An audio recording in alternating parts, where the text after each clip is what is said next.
Essa eleição de São Paulo, com a nossa candidatura sendo aprovada pelo povo no primeiro turno, vai todo mundo abrir os olhos para um novo tipo de política. Não tem um fundo eleitoral, não tem padrinho político, não tem tempo de televisão, não tem tempo de rádio. Presta bem atenção nisso. E não tem mais as minhas redes sociais. E vou vencer com o povo. Quero continuar em paz a entrevista, mas o que você fez, eu quero deixar registrado. O que você fez foi algo que eu nunca imaginei, nunca te falei e ninguém nunca falou isso por mim e tá desautorizado. É ex-coach, né? Autodenominado ex-coach, tá certo. É igual o Lula, ex-ladrão.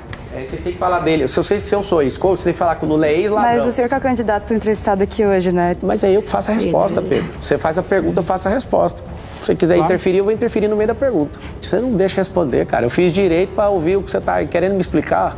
Deixa eu entrar, eu tô de Paraty filmado. Pedro, sabe o que rolou? Sua pergunta. A sua comunidade no Discord, chamada Contabilização, faz seguidamente competições de cortes, premiando aqueles que têm mais visualizações. O último desses cortes veio em 26 de junho, foi um período de 26 de junho a 7 de julho, portanto um período já da pré-campanha. Isso não é exatamente usar uma estrutura maior do que a de muitos canais de televisão para fazer o que a lei eleitoral proíbe, ou seja, não configuraria, a seu ver, abuso de poder econômico? Não configura porque não tem esse pagamento, né? Eu nunca deixei de falar e propagar isso, só que dentro do período eleitoral, tanto de pré-campanha e campanha, não houve pagamento. E eu espero que as minhas redes voltem essa semana. Eu entendo que a justiça eleitoral, ela precisa de entender a economia da atenção, que é um jogo que está me trazendo até aqui. Numa entrevista a um canal do YouTube chamado Achismos TV, o senhor falou que criou esse campeonato de cortes e que quem tem mais visualizações, o senhor paga em dinheiro. Tem garotos ganhando 400, 600 mil reais por mês. Então, essa competição de 26 de junho a 7 de julho não teve remuneração em dinheiro? Teve. Esses 400 mil, você vai olhar, eu nunca paguei isso. Quem paga são as plataformas. Vou explicar como é que funciona. Inclusive, você que está assistindo, você pode aprender a usar no digital. Não é meu intuito na campanha, mas já que está trazendo esse assunto, é bom que todos os brasileiros saibam que realmente tem jovens ganhando muito dinheiro com isso. O TikTok, por exemplo, onde eu tenho 3,5 bilhões de marcações, pra você ter uma noção, não tem ninguém na história da política brasileira que tem isso, nem o Bolsonaro. Mesmo derrubando todas as minhas contas, inclusive eu entendo como uma censura prévia, porque derrubaram meu site. Meu site não tem monetização. Então, derrubar um site do candidato, que é um meio de alguém achar ele, tem alguma coisa errada. Entendo, defendo a justiça, acredito que, inclusive, vou poder contribuir com isso, né, para que a justiça tenha uma leitura diferente dessa economia da atenção, que é usada na internet. Essa eleição de São Paulo, com a nossa candidatura sendo aprovada pelo povo no primeiro turno, vai todo mundo abrir os olhos para um novo tipo de política. Da minha parte, fique em paz, não coloquei, não coloco e não vou colocar meu dinheiro. Não tem um fundo eleitoral, não tem padrinho político, não tem tempo de televisão, não tem tempo de rádio, presta bem atenção nisso. E não tem mais as minhas redes sociais. E vou vencer com o povo, do mesmo jeito. Não tendo todos esses atributos, eu tive a liberdade ceifada de poder usar os meus canais, que as pessoas que confiam em mim. Se você não gosta, não tem problema. Eu também não tenho problema em ver você falando mal de mim. Eu quero que você tenha suas redes sociais. Eu achei que a censura prévia chegou e tirar a oportunidade de uma pessoa de falar pelos seus meios, que desse uma multa, que derrubasse as monetizações que estão falando, e eu acho que não foi respeitado isso. Boa noite, candidato. Estou vendo o senhor falar sobre a economia da atenção e queria tocar num assunto que a sua entrevista para o Flow Podcast, o senhor disse, vou abrir aspas, tá? No processo eleitoral, me perdoe, você tem que ser um idiota. Infelizmente, a nossa mentalidade gosta disso. E por ser um povo que gosta disso, eu preciso produzir isso. Preciso ter um comportamento que chame atenção. No debate de ontem, o senhor foi questionado sobre essa fala, mas o senhor chamou o jornalista de militante e não respondeu. Eu entendi que o senhor quis dizer que o senhor finge ser uma coisa que o senhor não é para conquistar voto. Economia da atenção. Mas eu te pergunto, não é exatamente isso que os políticos tradicionais do sistema, que o senhor diz que o senhor é contra, fazem? Não é assim que eles fazem? Malu, você fez a mesma coisa numa reportagem que você não fez pergunta nenhuma para mim no O Globo e falou que eu quero criar um partido com o Bolsonaro. Isso nunca passou na minha cabeça. Eu perguntei para o senhor. Não perguntou. Acho que se você puder mostrar a mensagem. Está aqui. Pode olhar. Eu nunca. Tá aqui. Pode olhar. O senhor negou, eu tinha minhas fontes. E aí você fez isso por quê? Porque você quis chamar a atenção. O que é a economia da atenção? Eu respondo e abro a oportunidade para você. Mas o senhor vai responder minha pergunta, né? Eu já estou respondendo. O fato de você não gostar da minha resposta não significa que eu não estou respondendo. Por Josias, eu também respondi. Eu falei que vocês fazem esse jogo, chama clickbait na internet. Joga uma headline, destrói a pessoa e depois vê o que vai dar. Eu não vou chamar de fake news, porque eu não gosto desse termo. É uma completa mentira o que você fez em relação a mim. Eu não estou armado aqui, não estou querendo problema com você, nem animosidade. Mas olha, quando você fala que eu estou fazendo isso, você também praticou isso, para ter seus cliques lá no Globo. Porque eu nunca falei isso para você. Eu nunca passou na minha cabeça. Você vai me ensinar a fazer jornalismo? Não, eu vou te responder naquilo que você está perguntando. Eu não tenho intenção de ser jornalista, eu sou prefeito de São Paulo, próximo prefeito. E eu quero mostrar para as pessoas que fica entalado aqui. Eu não me importo o que você publica e quero que você tenha liberdade de fazer isso. A sua versão foi registrada na reportagem. E eu estou te falando, eu quero que você prova, porque nunca passou. Você usou a expressão, o Pablo está imaginando criar um partido, e você escreveu partido de coach, eu nem sou coach. Ah, não? Não. Entendi. Olha para você ver, não sou coach, você falou que eu queria criar isso. Eu não quis criar isso. Isso é uma invenção da sua cabeça. E estou falando aqui com o maior... Você não entende como funciona o jornalismo. Não, você pode fazer. Eu acho que a gente deve se entrar na pergunta de agora, exatamente, né? Exatamente. Eu já acabei de responder. Você usou a economia da atenção. Não foi isso que eu perguntei. Eu perguntei se o senhor não acha que isso é uma coisa de político tradicional, que finge que é uma coisa para poder conquistar voto. É verdade. Isso que então o senhor acha que o eleitor é idiota ou não? Deixar ele responder. Claro que não, hein? Ué, foi o que o senhor falou. Não, se bem que é para acreditar em quem, então? Se bem que você trouxe uma situação assim. Quem votou no Lula deve ser idiota. Só pode, porque tudo que foi feito, o roubo daquele, mais de 1 trilhão, mais de 10 processos, 9 anos de condenação, 3 instâncias, 580 dias de cadeia. Ele agora, com 2 anos, não vejo ninguém falando do rombo de 1 trilhão fiscal, colocou 10 novos impostos. Ela só pode ser um idiota para votar na pessoa de novo. E para votar no senhor, não? Não sei, a pessoa vai ter que testar. Ela vai ter que colocar alguém diferente, alguém que é gestor, alguém que é social, que é o que eu provo. Eu faço com o meu dinheiro, não faço com o dinheiro público. O ciúme das pessoas comigo e estão tentando me parar é porque eu já faço com o meu próprio dinheiro. E eu estou de saco cheio, eu quero ajudar. Essa é uma questão minha. Eu quero continuar em paz a entrevista, mas o que você fez, eu quero deixar registrado. O que você fez foi algo que eu nunca imaginei, nunca te falei e ninguém nunca falou isso por mim e está desautorizado. Eu nunca pensei em fazer isso. Nem sou coach, nem criar partido de coach, muito menos com o Jair Bolsonaro. Eu não pensei isso. Você aproveitou da economia da atenção, que meu nome está hypado. Candidato, o senhor é coach, eu sou jornalista. Eu não sou coach, eu acabei de falar. Quando o senhor foi preso a primeira vez em 2005, eu cobria o Mensalão. Quem? Quando o senhor foi preso a primeira vez em 2005, eu estava cobrindo o Mensalão. Então o senhor não vai me ensinar a fazer jornalismo. Eu não estou te ensinando, você só objetivo. Gente, vamos fazer assim, vamos rodar. Eu apurei.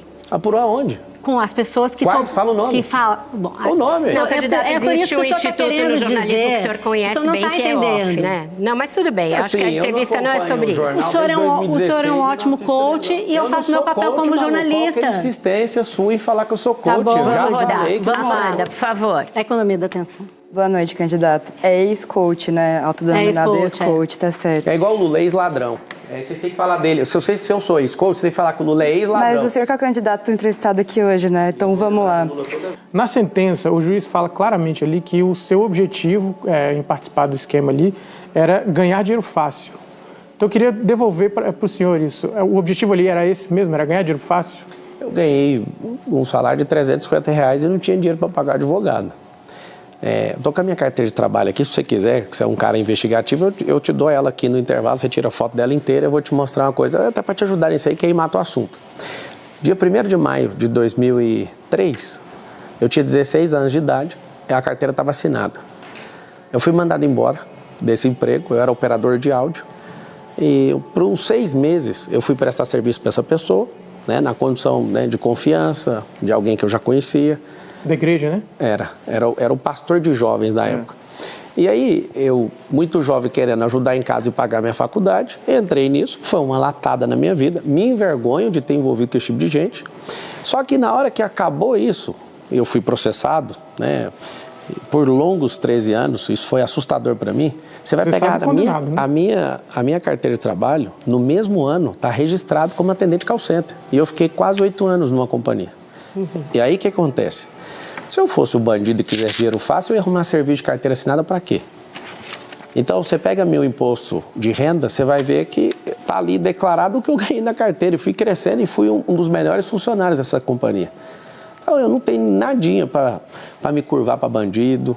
Eu não sou bandido. Se você investigar e achar o que eu tirei de alguém, porque os candidatos, né, de forma deselegante e desespero, porque todos caíram na pesquisa e eu estou subindo igual um foguete aqui na cidade de São Paulo. Eu estou perguntando coisa do processo, não tem nada a ver com o candidato. Mas eu estou te falando. Mas é eu que faço a resposta, Pedro. Você faz a pergunta, eu faço a resposta. Se você quiser interferir, eu vou interferir no meio da pergunta. Então, posso terminar? Claro. Então, vamos lá.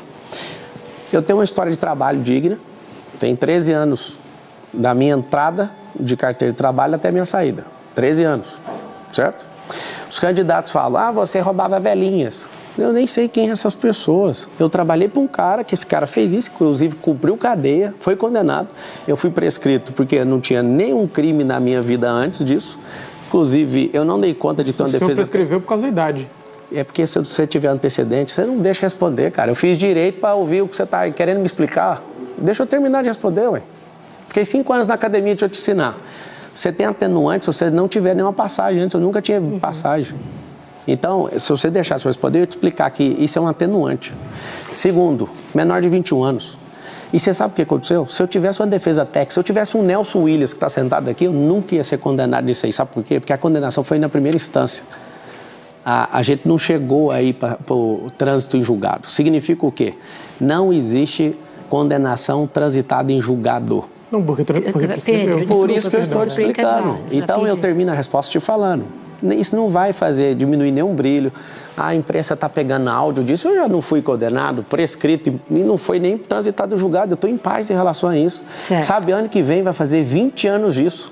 E todas as vezes que vocês tocarem nisso, eu vou dar uma ferida. Precisamos revisitar os áudios do Petrolão, do Mensalão, e reviver a moralização desse país. E eu te agradeço pela pergunta, Pedro. Candidato, o senhor falou que esse processo vai fazer 20 anos, que o senhor já respondeu por ele já prescreveu, isso tudo é verdade, mas o eleitor está conhecendo o senhor majoritariamente agora. O senhor sempre teve muitos seguidores, milhões deles espalhados pelo Brasil.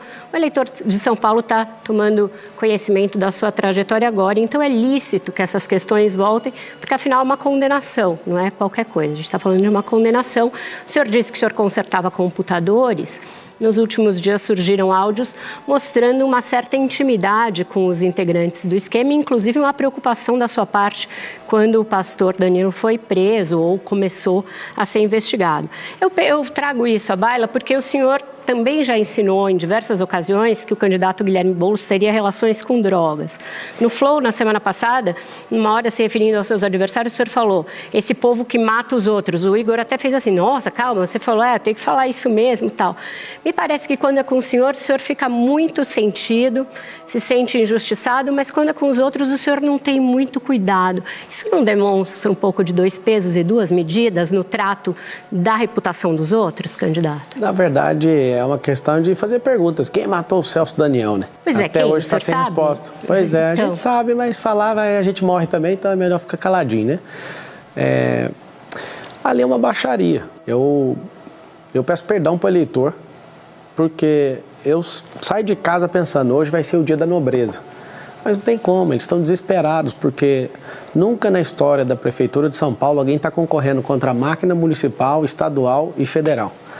Sem as suas redes sociais, só com Deus e com o povo. O senhor é muito bom de retórica, o que eu estou perguntando não é isso. Eu estou perguntando se o senhor não usa, o senhor, como orador, que se gaba de ser um excelente orador, e o senhor de fato é. Se o senhor não usa de 2 pesos e 2 medidas quando o senhor cobra, que em relação ao senhor não se remexam fatos que estão documentados, são uma condenação judicial, e em relação aos outros o senhor joga fatos no ventilador sem nenhum cuidado. É a mesma coisa que a para-choque de comunista faz. Ela fala um monte de coisa que é para eu gastar meu tempo para não atacar os outros. Que ali tem um consórcio comunista, e aí eu já respondo sua pergunta que você fica satisfeito. Um comunista com a ideologia de extrema esquerda, que eu nunca vi nenhum de vocês falando que o Boulos é de extrema esquerda. Ele é uma vergonha até para o PT. É uma derrota para o PT ter ele de aliado. Ele é extrema esquerda. Eu acho que eu pego leve demais. Nunca o Boulos será prefeito dessa cidade. Isso é uma questão pessoal. Eu jamais entraria na eleição de prefeito de São Paulo. Só que quando eu vi Sacano Salles, e aí eu vi todo mundo do mesmo lado, eu falei, esse negócio está desbalanceado, eu acho que isso pode comprometer o futuro do país. Eu entrei, não sei se acompanhou, Vera, eu fiz um vídeo falando o seguinte, que se não tivesse um candidato que entenda de mentalidade, prosperidade, para tirar nosso povo da miséria e desse sequestro emocional que a esquerda colocou, em 30 dias automaticamente eu seria pré-candidato. E ninguém apareceu. Eu não estou falando que o Salles seria o melhor, não, mas o fato de eu perceber que Valdemar Costa Neto, que é antigo do Mensalão, fez a movimentação e pôs o Bolsonaro sequestrado nisso, eu falei, tem alguma coisa errada. Eu vou entrar para atrapalhar. Mas o senhor mesmo não disse que o senhor queria entrar no PL? Eu fiz isso. Queria entrar justamente Mas já quando não era o Bolsonaro... Valdemar, ele está lá a vida toda. Mas é porque o Bolsonaro que manda lá. Quando eu percebi que ele não manda, mesmo ele tendo reconstruído um partido que estava jogado às traças, eu percebi que ali não dava para entrar. O senhor também não manda no seu partido, só Ixi, é isso mesmo, é por isso que eu quero, eu defendo. Bom você levantar isso, Malu. Eu defendo que aqui no Brasil seja como nos Estados Unidos. Que todo candidato, se quiser sair sem partido político, que ele tenha um registro dele deferido para disputar as eleições. É constrangedor acordar todo dia com a notícia de um partido. Partido é um negócio que todo mundo fica louco, tem mais de 30, não sei que jeito que está a composição hoje por causa das federações, mas um partido político é um lugar onde as pessoas ficam com um síndrome maluca de vamos vender, vamos implodir, vamos tirar o fulano. O Sabará que está aqui, que era secretário do governo Tarcísio, ele experimentou algo no Partido Novo, que a gente acreditou, o Novo é top demais, derrubaram a candidatura dele. Foram desleais com ele. Ele é um cara que veio para cá para trazer essas conexões e trazer essa experiência política de tirar a gente da rua, comprovadamente, 3.500 pessoas com a arca, ainda deu emprego. Ele veio abrir isso, mas eu sinto a dor que ele sentiu, porque tiraram a minha candidatura também. O Silvio Santos, por exemplo, se ele tivesse sido presidente do Brasil, o Brasil ia para outro rumo, mas a gente ter Lula, ter Dilma, ter um povo que não consegue levar esse país adiante, que não consegue mudar a mentalidade de um povo, a gente está perdendo tempo, há décadas que a gente está envolvido nisso. Então, assim, fica aqui meu registro de indignação. Você tem utilizado de um processo de porte de droga para acusar o candidato do PSOL, Guilherme Boulos, né? De um processo de uma pessoa com o mesmo nome dele. Você não é uma pessoa, você não é inocente, você é uma pessoa inteligente, você sabe que se trata de uma outra pessoa e havia inclusive construído uma estratégia para divulgar isso no último debate, perto das eleições. A minha pergunta, candidato, você acha essa estratégia, isso honesto? Se fosse contra você ou contra alguém da sua família, você acharia justo uma estratégia dessa, montada de fazer essa associação de uma pessoa? Pedro, onde você viu eu usando esse processo? Aonde você viu eu usando esse processo? Eu ouvi você fazendo acusações. Fala aí, aonde que você ouviu eu usando o processo? É mentira, então, o processo? Não, eu quero saber eu. Não, quero saber, então, qual que é a prova? É o seguinte, como o Boulos está apavorado e não aparece com o toxicológico, calma que eu tô aqui, eu vou resolver isso aí. Tem uma entrada num hospital, calma que eu falo para todo mundo, né? Eu acho que a gente está batendo recorde aqui, agradeço todo mundo e faz o M28, tira um print, põe no... Vamos responder a pergunta. Eu estou respondendo. Tem limite a pergunta? Que é Roda Viva? Não, tem limite de tempo a pergunta? Não tem não, você pode responder à vontade, mas agora essa coisa de faz o M no Roda Viva, eu acho que é meio incabível. É a única arma que eu tenho, entendeu? Eu não vou esquecer isso. Mas o senhor está dando uma entrevista num programa que tem 38 anos. Eu estou liderando a pesquisa, estou liderando a pesquisa de intenção de votos por ser a pessoa que usa essa ferramenta. Então vamos lá, o senhor estava respondendo. A resposta foi, eu te perguntei onde eu usei, você viu usando aonde? E aí eu te voltei, cadê a prova então? Eu não usei esse processo, cara. Então, mas eu te perguntei como é que você acusa o candidato. Acho uma publicação minha. Você não tem falado que o acusado ele... Eu vou mostrar o que eu tenho no último debate. Agora, você assistiu o debate ontem? Fiz a pergunta para ele. Por que no último debate? Porque o brasileiro esquece em 2 semanas, Malu. Não dá para usar isso agora. O senhor repete sempre, não vai esquecer. Então, eles estão falando que eu sou um monte de coisa, então tem que segurar. Eu estou jogando, é um jogo. O senhor tem filhos, é casado, e se jacta muito da sua família e usa o fato de ser um homem de família. O senhor acha justo que as filhas dele fiquem até o último debate esperando para saber se o senhor tem alguma coisa em relação ao pai dela? Deve ser muito ruim ser filho do Boulos. Alguém que muda o caráter em cada eleição, alguém que agora converteu na Assembleia de Deus, alguém que quer descriminalizar as drogas. Ele não se converteu à Assembleia de Deus. Então que fique claro aos evangélicos que ele não converteu, ele foi lá só pedir voto naquilo que ele não acredita. Obrigado, Vera, você me ajudou nisso aí. Não, ele não disse que se converteu, o senhor está criando um outro fato que não tem. Eu queria alguém testificando, você me ajudou, era isso que eu precisava. Eu não ajudei o senhor, só dei um fato, aqui a gente faz isso. Mas de onde você tirou então que o Boulos cheira cocaína? Cara, por que ele correu das perguntas todas as vezes? Vocês estão perguntando mais do que ele. Porque se o senhor quiser cocaína, eu pulei de paraquedas, eu não preciso responder. Aqui no Brasil?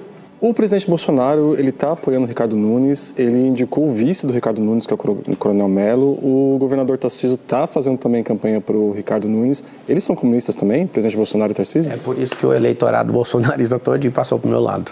Porque a direita não tem dono, a liberdade não tem dono. A liberdade não é um gado. Apesar da gente mover esse país com agro, que eu também sou do agro, sou fazendeiro, a gente não é gado. Mas eles são comunistas? Eu não sei qual que é o problema do Valdemar tá convencendo o Bolsonaro até hoje. Agora, ele falou com a própria boca. O Nunes não é o meu candidato dos sonhos. E me elogia logo em seguida. Cria um alvoroço, aí tem que falar alguma coisa. Aí põe um filho 1 para bater, filho 2. A gente se resolveu e tá tudo certo. Você pode perceber que depois que eu conversei com todos os cenários, não tem ninguém me atacando mais. Por quê? Porque estava tendo um prejuízo para a figura do Bolsonaro e do movimento de direita. Mas eu não entendi. Isso quer o voto dele mesmo ele sendo comunista? Cara, eu quero o voto do povo. O voto do Bolsonaro é 1. O do povo, eu preciso de 3 milhões de votos. Uma punição contra esses candidatos Zé Ruelas que estão aí. Malu. Candidato, já que o senhor está falando do movimento de direita, tem um assunto que eu acho que interessa muito para o eleitor de direita e muita gente gostaria de saber o que aconteceu exatamente. É sobre o episódio em que o senhor se recusou a dar uma entrevista para um canal de direita do Paulo Figueiredo, porque o senhor não queria que fizessem perguntas sobre o Alexandre de Moraes. Eu queria saber por que o senhor tem medo de enfrentar o Alexandre de Moraes? Eu não tenho, porque eu não tenho problema nenhum com ele. Quem tem é um partido. Por que o senhor não quis falar do Alexandre de Moraes? Eu criei uma estratégia, vou te contar exatamente do jeito que foi. Eu estava precisando da atenção dos bolsonaristas. E aí eu acordo de manhã, ligo para o Sabará, exatamente assim que aconteceu.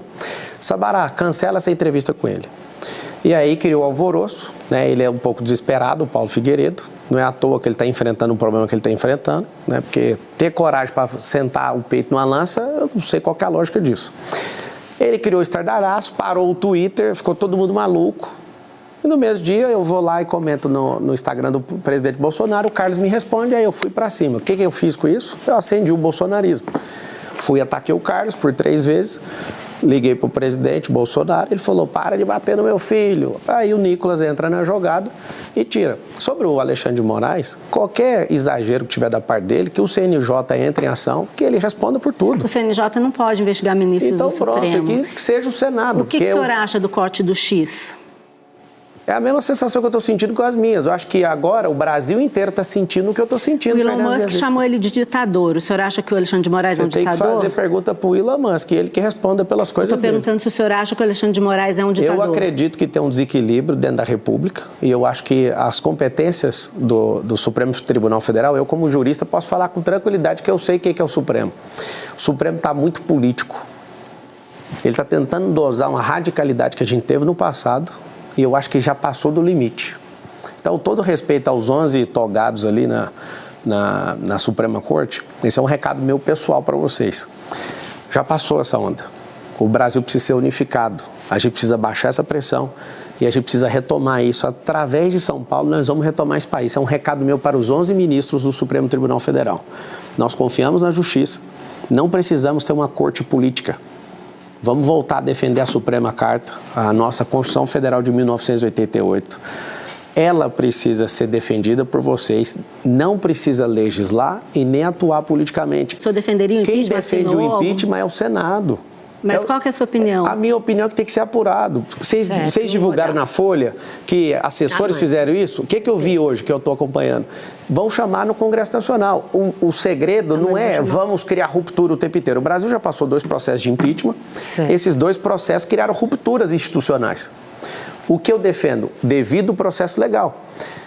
Vai impeachment. Isso aí quem define é o Congresso Nacional. Agora, parabéns, foi bem assertivo, não sei se foi o Nicolas que pediu, precisa ouvir todas as denúncias. E aqui vai os parabéns para a Folha de São Paulo. Ela publicou as denúncias, teve coragem de fazer isso. Parabéns. Certo. Agora, tem que ter um outro ator, Congresso Nacional. Vai lá e entende o que está acontecendo. De novo, o impeachment não é jurídico. Para você que está aqui em São Paulo e no Brasil inteiro, você tem que aprender o seguinte. Eu fiquei 5 anos na Academia de Direito. Quando você viu a Dilma sendo impeachmentada, ela não estava sendo impeachmentada por o direito, é político-jurídico. O que significa isso? Se não tiver disposição do Senado, o Brasil inteiro pode pedir isso. Muita gente no mundo político acha que vários dos bolsonaristas, inclusive com quem eu converso, desconfiam que essa sua resistência em falar do Alexandre de Moraes pode ter a ver com aquele áudio que também a Folha publicou, que mostra o presidente do seu partido, Leonardo Avalanche, dizendo que costurou com o Michel Temer e o Alexandre de Moraes a decisão que decretou a intervenção que deu o partido para ele, em consequência permitiu a sua candidatura. O senhor soube dessa negociação? Eu sei que ele conheceu o Temer esses dias. Não faz nem sentido isso. Certo. Vamos prosseguir. Malu, a gente vai prosseguir. Eu fico ouvindo pelo site de fofoca por aí. Agora é o seguinte, eu quero terminar esse assunto aqui. Só tem uma pessoa que me faz sentir temor. Essa pessoa é o Deus vivo, quem me chamou na política, a quem eu curvo a minha cabeça. Não tem ninguém nessa república que eu afino ou vou parar. Deixa eu terminar, por favor. Não existe ninguém nessa república. Agora, eu já estou arrumando problema com o governador do estado. Estou arrumando problema com o prefeito da cidade, com o presidente da república. Eu vou arrumar problema com o STF. Isso não é uma briga minha agora.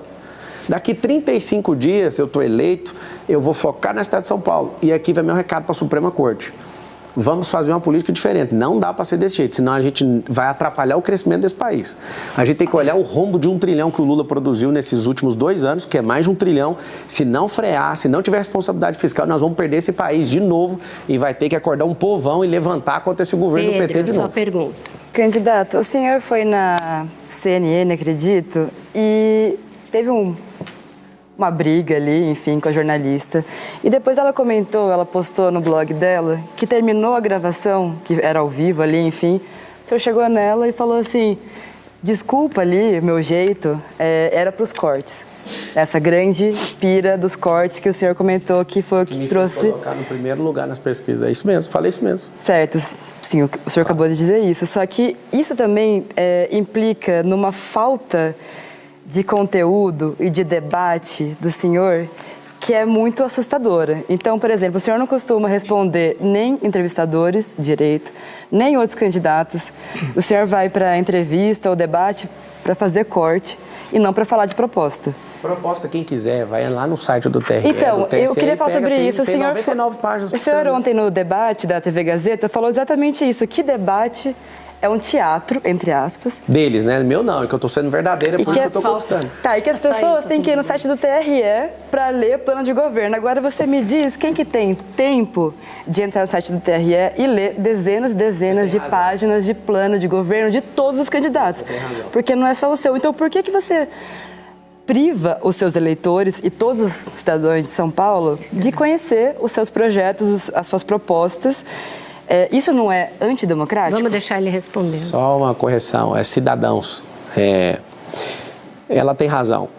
Ao invés de entrar no site lá para olhar o plano de governo, você vai entrar no Pablo Marcal por SP e você vai ver, está embutido nesses próprios cortes.